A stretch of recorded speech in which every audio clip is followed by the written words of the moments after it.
Welcome to Demystify Magic with Molly and Madison. I'm Molly, a former skeptic turned full-time energy healer and teacher. And I'm Madison, a born and raised witch running my family's crystal shop. And we're here to explore all things woo through the lens of both science and spirituality so that you can find the moments of magic in your everyday life and create an intentional spiritual practice. So if that's what you're into, find a cozy spot, take a deep breath, and let's demystify some magic. Howdy doody, friends. Howdy doody day. Today, I came prepared in that I am dressed for the occasion. That was the first thing you said to me today, is that I'm dressed very on theme today with my red. You can't see, obviously, this is not a visual medium. But just so everyone knows, I am in a bright red t-shirt and I have a bright red background. Yes. I'm bringing the energy. I'm wearing black, so I'm also coordinated. Yeah, but in a way. Not as fun. We swapped personas for the day because today we're talking about the root chakra. It's the first installment of our chakra series. Yay! I am very excited. Yay! Launching our next 2 months of content, 7 weeks now. Mm-hmm. We did our little bit of an intro last week, so if you missed that, you might want to... Cue it up. Yeah, cue it up. Maybe go back, listen to that first, and then come back here. Maybe. To get started on the root. Or listen to it after. You know what? There are no rules. There's no rules here. There's no rules. I'm not here to tell you what to do. I am. And I'm going to tell you, do not skip this episode.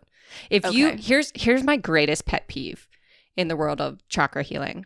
Everybody wants to work on their third eye, their crown, right? Their throat, their heart. Nobody wants to work on the fucking root. But the thing is, I always say this to my students, if the foundation of your house was wonky, you wouldn't be worried about what color to paint the walls. You wouldn't be worried about fixing the roof.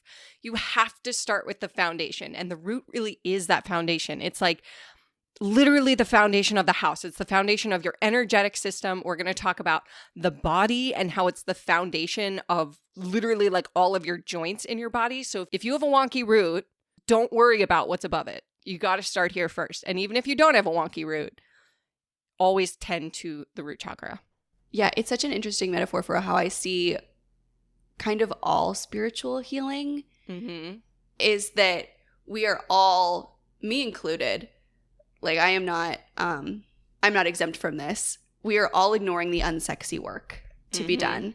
You know, root chakra work is not my favorite thing to focus on because it is deeply unsexy. It is so much more fun to work on your third eye. Disagree. Hard disagree. I think root is the most fun. I guess I mean from like an outward perspective. Sure. It is so much more fun to think about having a really open third eye than it is to think about having a really strong foundation. I strongly disagree, but I think that's just because I've come to terms with the fact that like that open third eye means shit if you don't have a strong foundation. I totally agree. I'm more so talking about like what I see in other people. Like people who come into the shop, everybody does want to work on their third eye because that is sexy. Yeah. It is sexy to think about how cool it will be to have access to all of these psychic abilities. And you do have to strip it down because you're right. None of it works if there's no foundation. If your house is blowing in the wind, you can't see anything with that third eye because everything is, swaying back and forth. Yeah. Or the other analogy I use a lot is like a tree.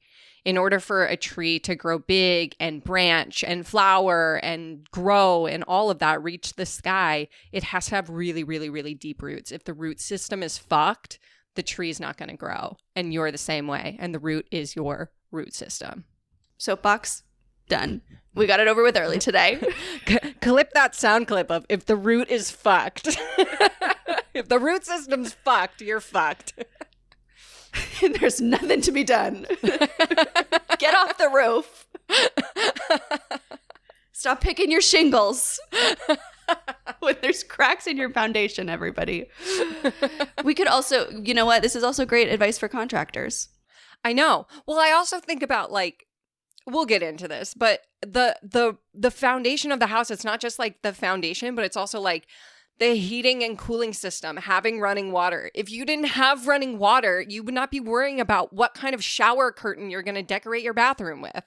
Like, that's the thing. That's what it's like if you skip the root and just jump to the heart or the third eye or whatever. It's like picking a shower curtain out when you don't have running water.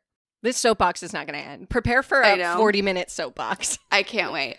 And what I think is so interesting is the way that chakra healing also really aligns with like the hierarchy of needs. Yes. No, we're going to go into that. We got to do our magic moments first. I can't. Oh, sorry. I forgot we haven't done that. I can't slide into this. Sorry. Oh my God. Sorry, guys. I can't slide into the. You're going to. It's a train that won't be able to stop once it starts moving. Okay, give us just one moment, Molly. What was your magic moment? Quickly, let's get it out. My magic moment is that I bought a tarot journal last time I was at Spellcrafter, and every day I've been pulling a card. And I've been writing in my tarot journal what the card is. And then the next day I've been looking back at my day and seeing how it like showed up in my day. And I know we say this as advice all the time, but I've never actually done it where I've written down the card and like reflected on it. And I actually think I'm learning tarot now. Good job. I'm so proud. Your turn. I feel like a proud mother. My magic moment is that I was so extroverted over the weekend. I really put myself out of my comfort zone, and I think I did a good job. Yay! We had 2 events. There's another local witchy spot that had their grand opening this last Friday. It's called Witchy Heights if you're in St. Pete. Really, really incredible space.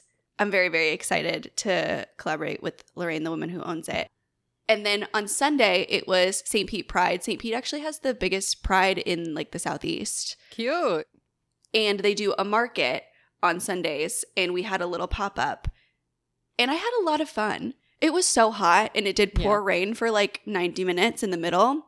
But something that you might not know about me if you listen to this podcast is that I am deeply, deeply introverted. I'm not great at peopling. And so it was really, really a stretch for me to do so much interacting with strangers. Mm-hmm. And I think I did well. You nailed it.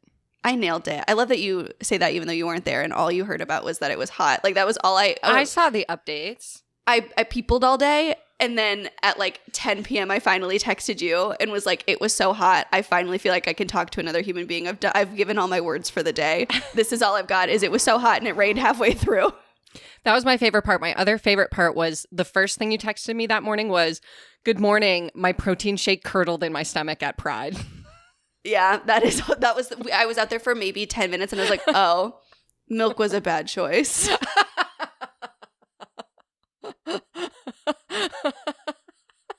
It was not good. It was not good. I was supposed to give readings. I was like, I don't think that I can. You know what? My route was wonky. My route was wonky and I could not access my third eye. I was like, Anthony and I were supposed to switch on and off, and he had to do it the whole time because I was like, my belly hurts. I can't be psychic. What a good segue. You're so true.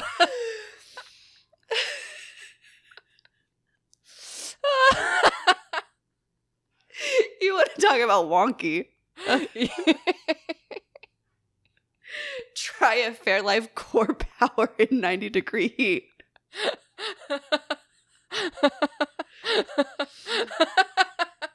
This episode is sponsored by. Oh God, I wouldn't give. Are you convinced you should buy one? Yeah, I'm doing a really good job. Oh, okay. Root for the foundation. That's my theme song for this chakra. Don't look at me like that. I just didn't know where you were going. I don't either. The dance was good too. You couldn't see it, but there was just a slight arm wiggle. All right, let's go back to the hierarchy of needs because I really want to talk about that. Yeah. Let's talk about it. Chakra healing is, for me, like one of my favorite things to talk about from the perspective of the alignment of science and spirituality because it is kind of just a different way to look at things that we've learned all of our lives. We say it all the time in is it psychology classes? Yeah. I don't know where I learned the hierarchy of needs. Maslow's hierarchy of needs. That's his name. Don't wear it out. That safety is the number one. It is like the bare bones basics of what we need as people. Mm-hmm. And the whole point of the pyramid of the hierarchy of needs is that you physically and mentally cannot focus on the next one until you have the first one. And they all build upon each other. And that is really how I see the chakras. Yeah. Yeah. The root chakra, it corresponds with the energy of safety, security, and belonging. It also corresponds with our basic needs. So think about the years of like your birth through the age 7 is kind of like energetic where our root starts to develop. What did you need during that time? You needed food, you needed water, you needed shelter, you needed human connection. In particular, you needed family, right? If we think about what does survival mean to our wiring, right? If we think back to the days where we were being chased by saber-toothed tigers, it meant we needed to stay in those tribal relationships, in those familial relationships, whether it's blood family or chosen family. Without that support system, we cannot survive as a species. Your brain actually, okay, this is, I'm getting way ahead of myself, but this is something I used to talk about when I worked at a retirement community, is that the brain, you're more likely to get cognition decline if you don't have interpersonal relationships. And one of the number one ways to improve cognitive abilities or maintain cognitive abilities in older adults is to have conversations. That's literally like what the science shows. So it just shows that no matter how old we are, we need each other and we need those basic needs being met. That's why I say like water is a basic needs. If you didn't have running water, you wouldn't worry about what shower curtain you have. You would be worried about, how do I get running water? If you can't make rent this month, you wouldn't be worried about honing your clairvoyance, right? Like that would be the number one thing on your mind because we are wired for survival and your root is really that survival wiring at its core. I think about it, and I know you just said something really serious, and so sorry we're taking a little bit of, but like when you really have to pee. Yeah. Yes. There's like, you have to like, you literally have to like move your body to like focus on anything else but the need to pee. Yeah. Yes. Or if your feet hurt, it's all you can think about. Or if your protein shake has curdled in your stomach. Yeah. You cannot be psychic. No, I know. Or like if you don't know where your next meal is going to be, right? Like this is why I always say like we have to start with the root, because the thing about your brain, and we've said this a million times, is it does not know the difference between not knowing how you're going to feed yourself or not knowing how you're going to keep a roof over your head and a tiger chasing you. It does not know the difference between you having a bunch of bills stack up and a tiger chasing you. It does not know the difference between being estranged from your family and not having a support system to replace it and a tiger chasing you. It's going to respond as if you were running for your life. And so all of your wiring in your body and mind, because it is for survival first and foremost, that's what your brain, that's what your body cares about over anything else. It's going to divert all of your resources towards keeping you alive. It's going to affect your digestion, your immune system, how much pain you feel in your body. I know we talked about this last week, but one of the things that happens when we get into that survival response, when we experience fear, is our brain diverts oxygen from the low back. And that creates pain in the sciatic nerve oftentimes, which is where the root chakra is located. And it governs the energy from the low back all the way down to the feet. So if we think about just the physicality, the anatomy of the body, if you had a broken toe and you were still walking on it, your ankles would start to compensate for that broken toe. And so now you have an out of alignment in the ankles, and then the knees will compensate for that. And then the hips will compensate for the knees. And then next thing you know, you have a shoulder pain because your spine isn't stacked the right way. That's literally how the kinetic chain of your body works. It works from the ground up. So if you've ever heard the saying, like 2 things you should prioritize and like spend money on is like your mattress or your shoes, because those are the things that are going to like make or break your physical body. It's because if our feet are tense, that tension has to go somewhere. It has to go up. So it affects the entire system. Yeah. And if you're someone who does feel resistance to root work, or like from the perspective of like, I would so much rather do the sexy work, right? Of my crown and my third eye and my heart. I think that's a really important lens to look at it through, is that by working on your root, you are working everything. Yeah.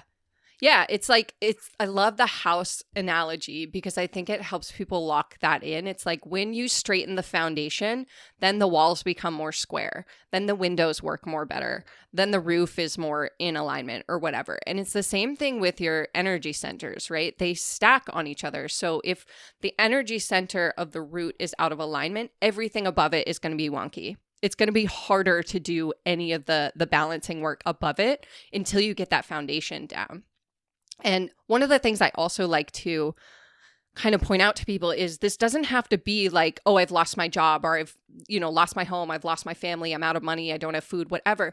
This could be just like a destabilization of some way. It could be a good transition that you're going through. It could be a new job that you're excited about. It could be moving across the country that you're excited about, getting married, getting engaged, having kids going off to college, like any of those transitions around the home or the family or around like finances, especially, can destabilize the root. And it's not because you're like, oh my God, I'm going to die. It's because your brain, to your brain, anything unfamiliar is a tiger until you prove it otherwise. And so even if you're going into a job that is your dream, I always talk about like the number one thing that destabilized my root. I thought it was when I worked with survivors of sexual violence because it just made me afraid of everything. But it actually was when I quit my full-time job and went into my business for myself. Because it was so unknown. It was so unfamiliar. It was so scary that my root, it was like I was walking around on eggshells. I was like Bambi on ice. I couldn't get my footing. And a lot of times when we're going through some sort of transition in life, we have a hard time getting stable ground, right? Your routines are all fucked up. Maybe you're not seeing people as much. Maybe you're, sleeping more, sleeping less, right? You're not eating the same way as you were before. Maybe you're skipping meals or you're, eating late at night rather than having like, 3 square meals or whatever. Like those basic needs are affected. And so your root is like, oh shit, we better be on high alert. Something's going on. And so literally what can happen is your feet will create tension. Your brain, your body doesn't know the difference between you physically walking on thin ice and like being cautious of every step and you mentally walking on thin ice and being in a state of transition and being cautious of every step. And so what can happen is our feet create tension and then the tension goes up to the knees, go up to the hips, go up to the low back. Now you have low back pain and you're like, why the fuck does my low back hurt? But amazingly, once we find solid ground again, once we get grounded and we bring balance back to the root, you might notice that low back pain, it's not so bad. Or that foot pain or that knee pain. So we're going to break down for you kind of like, I know I just talked through a bunch of different ways that it might show up as imbalance and balance, but we're going to talk through some ways that you can find balance again. If any of this is resonating, if anything... any sort of tension that you can't explain or pain you can't explain from the low back all the way down to the feet, any sort of excess of worry, of fear, of feeling like you're going through a transition, you can't stabilize in your routines, you're struggling in your basic needs in any of those areas, if any of that resonates, or if any of that resonated between the ages of 0 to 7, you're going to want to listen up. Also, if you've never done chakra healing work before, you're going to start here, period. I don't give a lot of shoulds. I don't give a lot of shoulds in my teaching, but I strongly encourage you to start here. We don't tell you what to do except for right now. Yeah. This is where we break all of our rules that we set for ourselves. All of our rules. I love you so much. Please start with your root. I guarantee I don't give any guarantees usually, but this is my one guarantee. I guarantee if you start with your root, it's going to make whatever chakra you want to work on next so much easier to bring into balance. Because if you do not feel that sense of safety, security, and belonging, the rest is a moot point. Hundo P. What she said. Let's dive into it. Yeah. So one of my favorite ways to do any kind of chakra healing is with sound healing.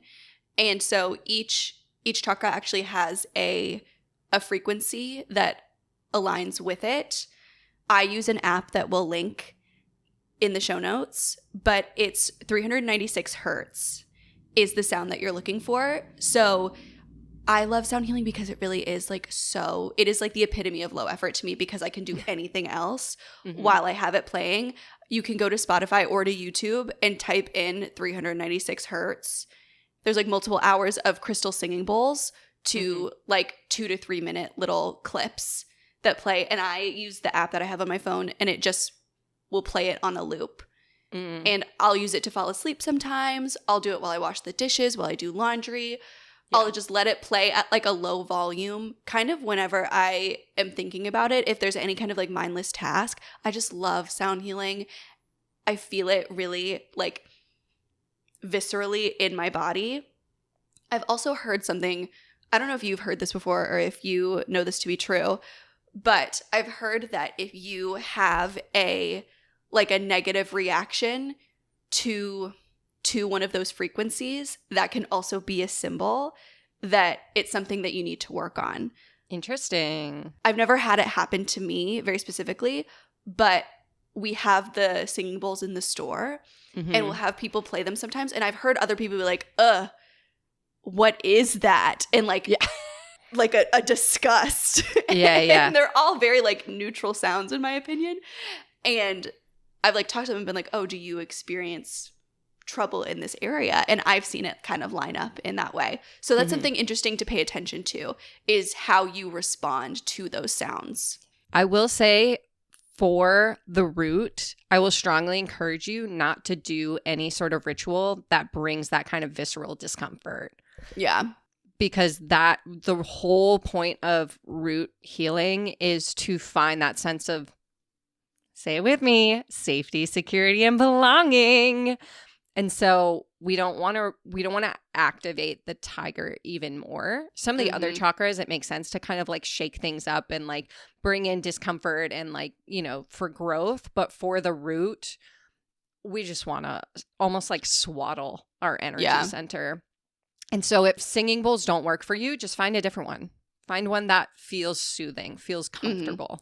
And something that I think would be interesting to do is that if you know that you've got a wonky root and you feel that discomfort, try some other methods and then come back and see if there is a change. I think that's really interesting, is to see how that association with those sounds changes as you work on each energy center. Oh, I like that. I like that a lot. There's also seed sounds, which are basically like sounds we can make in our mind, in our throat, in our body, that can help bring balance to the root. There's a lot of different like seed sound maps. Seed sound, I don't know if map is the right word. But the one that I use, and if you have checked out the Intro to Chakras course, you have a cute little song that goes along with remembering the seed sounds. I will link that in the show notes. I call it the wheels on the spine. But the root is Lam, Lam. And so you can, if you are into chanting, you can chant Lam, right? Just like you would chant Om, Lam. You can hear Lam internally when you're working with the root, or I'm sure you can find like chants of Lam somewhere in the YouTube world. That's something that I've never worked with and didn't even really know about until you once sang me the Wheels on the Spine song, which she did sing for me promptly before we started. Should I sing it for them now? I feel like you must. It has changed my life. I'm not going to lie to you. It's the only reason I know the seed sounds. The wheels on the spine go lam vam ram, lam vam ram, lam vam ram. The wheels on the spine go lam vam ram, yam ham om. Thank you for your service. You're welcome. You're welcome. So something else that you can do, another really nice low effort for me, is to wear the colors associated with the root chakra, which are red and black. Something that I really like to do, because if you listen to the pod for a little while, you know that I am on a stop biting your nails journey. I wouldn't say that we're in a great spot right now. I am back to nub status, but they are well-maintained nubs because I paint them in the color of the chakra that I want to work with. Ooh. So right now they are black. But I will also do orange. So I have, the only one I don't have is yellow. sorry to the solar plexus. It's just not a great color for my nails. Personally, my skin tone, I'm a little pale and pasty. You wear gold. But I wear gold jewelry. There you go. So there you go. We make up for it. But I do a little nail art moment if that's what you're into. Yeah. Yeah. I love it. I also like, especially for the root chakra, I like to use the color as my socks or my shoes because then it just pulls your awareness down to that area that the root governs. That is a great idea. Yeah. Yeah. Love a little sock magic. I also will wear anklets with crystals that correspond with the root, which we'll talk about in a little bit. But anything that pulls your awareness down there is going to be great. So like if you have one of those like heated foot massagers that I keep getting ads for on TikTok, if you have one of those, that is great root work. Okay, more root chakra options is you can start to bring balance to your root by eating foods that will help stabilize your roots. So you could go with the color like red foods, tomatoes, strawberries, cherries, apples. But I really like to go for beets. Sorry. Beets. I was excited. Bears, beets, Battlestar Galactica. I really like to think about, because the root chakra corresponds with the element of earth, I like to think of those earthy root foods. So like root vegetables, salty foods, potatoes, carrots, turnips, ginger, right? Mm-hmm. Anything fresh from a garden too. If you have a garden at home, gardening in general is really great for root chakra because you're working with the earth. But any of those, like you can make yourself a hearty fucking stew, a root chakra baked potato. Yeah. I think that even really goes into like that feeling of safety and security as well, gardening, because it is like I can provide for myself. Yeah. I can take something from the ground, I can nurture it, I can grow it, and then I can use it to sustain myself. Yeah. And I think especially like making a meal for family is such a good root chakra exercise because you are like focused on all of those things. Like I am safe because I'm cooking something and I'm not on fire. I am secure because I have enough food to feed my family, and I belong because I'm sitting around with my family connecting over this food. And again, when we say family, it could be your blood family, your family by marriage, or just your family by friendship. You get to define what family is when it comes to your root chakra. It's just your people. Your peeps. Okay, next one is putting your feet in the grass or in sand or in water, or like a foot bath. So like a salt. Salt is a big, big root chakra. I always say salt for protection. You know that, but it's really salt for the root. Salt to bring you back to the earth. And so anything that brings your feet physically to the earth is going to be a really powerful root chakra practice. If your root is out of balance and you know that, I would maybe explore some foot rolling. So something that I really like to do is you put both feet on the floor and you just notice kind of how they connect with the ground. And then you take a tennis ball, or you can take like the handle off your broom and roll on a dowel like that. Roll one of your feet to get the tension out of it, and then place your feet on the ground again and notice if you feel more connected in that foot that you just rolled, and then do the other side. It's a really powerful way to start to sensitize to when you are feeling less connected or more connected to the earth and therefore to your root. Yeah. Also, if you live near the water, one of the most powerful things that Molly ever told me to do was in a time that I was experiencing a lot of dysregulation and just kind of going through it, Molly, unprompted, was like, you need to go to the beach and put your feet in the water up to your ankles, like cover your ankles in salt water. And when I tell you, that has become my go-to practice because it is both grounding and cleansing. Yeah. So highly recommend. Or even if that's like making a saltwater bath in your tub. Yeah, or getting a bucket from Home Depot, fill it with warm water and salt. Stick your feet in it, watch your favorite TV show, your comfort TV show. Highly recommend. While you eat your root chakra baked potato. with your red bacon bits or whatever. And beets. Beets. Beet baked potato. Baked beets. Oh, wait. You know what that just reminded me of? Baked buttered beets. What? Beets, because beets like really bassy music is great for the root chakra. So if you're driving around, so if you want to do, this is a root chakra exercise I'll do in my car, turn the bass up and then turn your heated seat on. It's going to bring you right down into the root. Okay, something we have to talk about is that Molly keeps her heated seats on all year round. I do. And that is some true dedication to the root.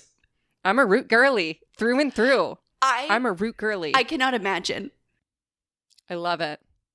Now I have air-conditioned seats too, so I kind of go back and forth. Like if I get too hot, I turn the AC seats on for a little bit, and then I turn the heat back on. You live my dream life. Okay, our next one might seem kind of boring, but I think this is a really good like mundane magic practice too. Mundane magic. Exactly. Is tending to your home can be root chakra work. And that can be cleaning your house totally, but it can also be like those maintenance tasks, those things that like you do, quarterly or yearly that you know that you need to do to keep your home in tip-top shape, even like changing the air filters in your house. Yeah. Things like that, budgeting, anything that is like the true caring for your home and yourself. And your finances too. And your finances helps create that sense of safety, security, and belonging. Yeah. I see this a lot with people some of my clients, when I do like full body energy readings, they will mention stress at work, and there's almost always like some imbalance in the root.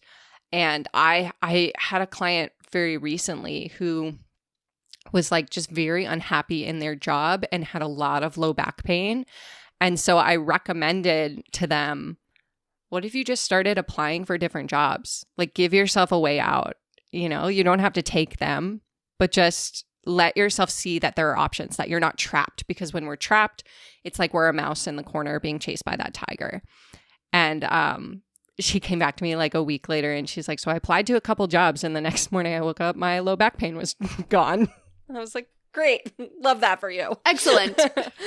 So it can be as simple as just like letting your body and your energy system know that you're not trapped, that you're not actually being chased by a tiger.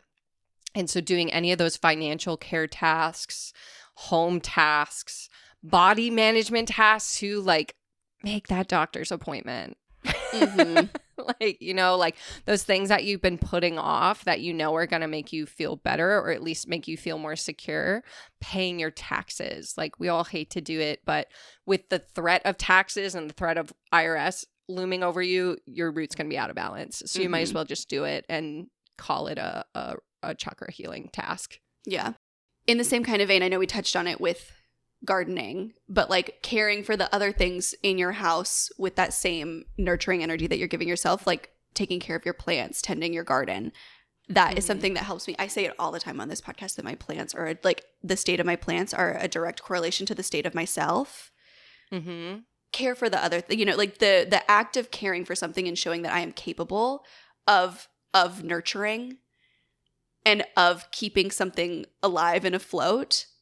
Yeah, really does tend to not only like my mental health, but also my root. Yeah. And like your environment in general, right? Like when your plants are happy, the energy in your home is happier. And like when the energy of your home is happier, then your root's like, all right, cool, I could get down with this place. I notice a direct correlation also so all my plants are in my office, which is also where we record this podcast. And like this summer is brutal. And so my plants are suffering the consequences of where I have placed them, which is in the state of Florida. And I notice that when I haven't done a good job taking care of the plants and they're like looking sadder, I feel anxious to record. Yeah. Because like looking at them and seeing them one, like on like a base level, that makes me sad. But two, it really does impact the energy of the space. So that's something that I need to do this summer, is maybe do some pruning. The truth is, I feel sad at the thought of like, I have plants fully that are dead in here. And I feel so bad that the idea of throwing them away really like upsets me, because I'm like, I'm responsible for this. I should have to look at what I've done. But sometimes just like the death card in tarot is not always a bad thing, right? I feel like the death of plants can be a good thing because I think plants reflect our energy too. Yeah. And like I had a situation where I had a couple plants die and I felt bad about it, but then I threw them away and it was like all these opportunities came to me. It was like new could grow in the space or the energy. So you can think of it that way. I could buy more plants if I got rid of the space that was being held by dead plants. That too. Another root chakra balancing exercise that is not that sexy, but can be really powerful is to call your grandparents or your parents or your family, text your sister. I just talked to my brother for the first time in like a year the other day. And I was like, wow, that was a very healing root chakra exercise. My brother and I get along fine. We both have, that brain thing where if we don't see it, it doesn't exist. And he lives on the other side of the world. Yeah. So we like forget that we have siblings until it's like a birthday or something. Love you, Brian. But yeah, like call your family. I will tell you, like, one of the things that I did when I knew I was healing my root is I set a schedule for myself to call my family members. So like, and because I'm a habit stacking queen, it was when I drove home from teaching yoga on Tuesdays, I would call my dad. And then when I drove home from work on Fridays, I would call my mom. And then on Sundays, I would call my grandparents. It was like, I had to map it out because my ADHD, again, if I don't see you, you don't exist to me. But connect with your family in some way, shape, or form. Send them a fucking postcard if you want to. Yeah. And this is another time where, like, when we say family, we mean all matters of family. This is something my partner is so good at. Yeah, they have a book club. Yes, my boyfriend's family has a book club. They meet once a month. It's adorable. It's adorable. He calls them every day, almost. Same thing with his friends, though, too, was the point, like, was where I was trying to go, is that I have never seen another person so interconnected with their community. I love that. And it really does reflect in, like, I've never seen a more stable root. Yeah. That foundation, it is 10 feet in the ground and it is unmoving. Yeah. And I really think that has a lot to do with it. Yeah, I think being connected to community in general, that was the advice that I got from my coach when I was transitioning out of my 9-to-5 into my business and feeling that destabilized root, which she was like, you need to be connected to community, like whatever that means for you. For me, it was like going to a yoga class more regularly. Now I have a new coffee shop that I'm obsessed with, my favorite coffee shop, which is like my home away from home, closed a year ago, RIP. Loved it so much I named my dog after it. So that was like my root healing center. But now I have a new coffee shop and I feel that stabilization. Like I literally like, I'm in the process of writing a book. I don't know if y'all heard about mundane magic. I can't write it in my office for whatever reason. I have to go to this coffee shop and write it because I can't access my creativity until my foundation is stable. And even though I feel pretty stable at home, it's like I really need to focus on stabilizing in my community because that's what brings the creative force of that book to me. Yeah. So interesting. And I think that's why that's been so important for the stores. Like it's always been a huge priority for us to have ample seating and comfortable places to gather and hosting free events for people to meet one another and be in community. And we haven't always known quite why it's so important. We've just been like, I just know we have to do this. I just know we have to do this. Yeah. And I think it is because on a whole, it's what we could all use. Yeah. Especially after like the pandemic. I think like the recognition of how important community is really started to become front and center when we lost access to it and had to get creative about how we stayed connected to each other. And I think we're still learning how to do that now. Big time. Yeah. Okay. Other options. So I will let you know, I have a little surprise for y'all. A little surprise to help you balance your chakras throughout the series. So if you are not subscribed to my YouTube, we'll leave the link in the show notes. But every week after this podcast airs on Thursdays, I'm going to be posting a meditation that corresponds with the chakra. So you're going to get a root chakra meditation this week. It's all about like connecting and drawing roots down into the earth, which is one of my favorite meditation practices. Whether you're a visual person or not, this is a really powerful practice to just feel that connection between your body and the earth and gravity. And then the following Monday, I'm going to post a 5-minute magic video of a little something you can do in 5 minutes or less to help bring balance to the root chakra. So this week, we're going to be making a root chakra spell jar. So those are 2 fun practices that you can do in the next week if you want to continue working on your root and you want to be guided through it. I'm very excited for that. I think they're going to be really good. I'm so excited. I will tell you, like, I have like a film crew for my YouTube because I was like, I could not stay consistent with it if I was filming myself and editing myself because I create so much content now. And that was the most fun filming experience I've ever had. You will also see throughout the series me slowly glistening more and more because we had to turn the air conditioner off while we were recording, and we were recording for 3.5 hours. So if you notice, I'm like 10 times sweatier by the end of the solar plexus video. That's why. All right. Next on our list is any kind of nervous system regulation work. So we actually did an episode a long time ago on the vagus nerve that I think would be really helpful for this. If you want to do a callback to an old episode, I think about like, now that we've been recording for so long, what our older episodes must sound like. Because I listened to them once. Yeah. After they're edited, and then I release them from my memory. Yeah, same. They no longer exist. So as I'm like, yeah, go listen to the vagus nerve episode, I'm like, what on earth did we even talk about? I can't imagine what we sounded like. I'm sure it was great. You'll probably hear a constant tremble in my voice of fear.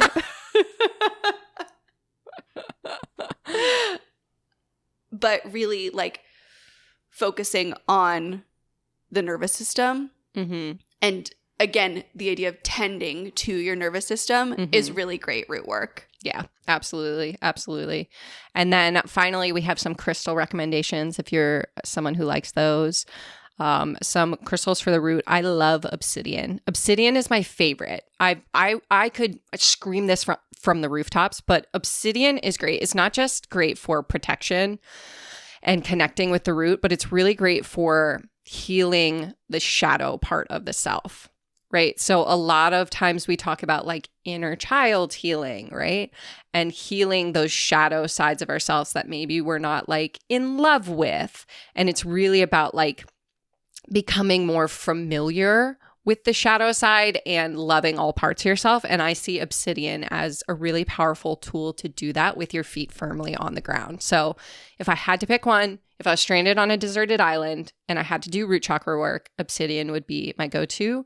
Red jasper is my next fave, followed by black tourmaline, red calcite, and shungite.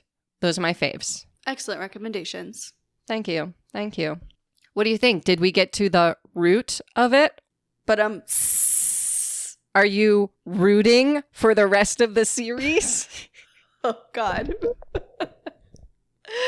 All right, guys. We will see you next week as we dive into the sacral chakra. Hip, hip, hooray. I thought you were going to have a sacral pun. I was really excited for it. I did. What was? Hip. Oh, fuck. Hip. On that note, bye. Bye. Thanks for listening to Demystify Magic with Molly and Madison. If you want to learn more about us, you can find all our links in the show notes. We'd love to know what you think of today's episode, so drop us a review or give us a shout out on social media. And don't forget to let us know your magical moment of the week. Okay, love you. Bye.